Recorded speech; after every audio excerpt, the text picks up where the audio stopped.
Having a vivid imagination is obviously critical for a writer of novels or of screenplays, any of the arts, in fact. But developing imagination is not something magical or mystical as it's often portrayed. It's in fact a skill that you can develop and strengthen if you know what it is composed of and you develop those skills.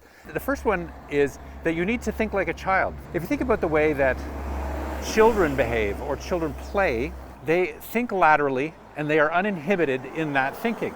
So you can watch children play. In 1 second, a child is pretending to be a pilot, and the next second they're pretending to be a lion tamer, and then they're a doctor, and they move between these things through an associative way of thinking that is not encumbered by linear logic. You need to be able to take a look at things and see the possibilities that exist in them.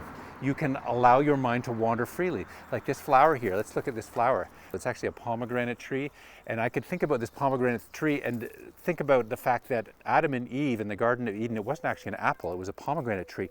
And this is the original pomegranate tree that Eve took the fruit from and gave to Adam the knowledge of good and evil. And so nobody realized this because it's just beside a road, and instead somebody one day ate it and suddenly had expanded knowledge and became godlike just by accident.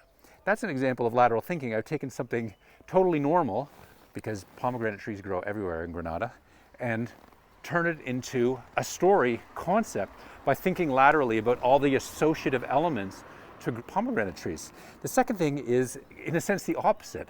Children are not very empathetic.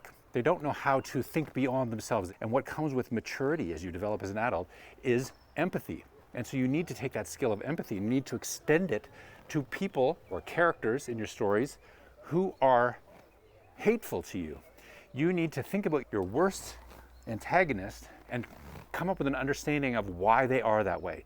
The deep motivations that drives them to be quote unquote greedy, quote unquote vain, or what have you, because that way you'll create better characters who will behave in ways that are like humans, because humans, even the most terrible humans in the world, and I won't name names, nonetheless have multidimensional personalities that come from their upbringing and from their personal experiences that have driven them in that direction.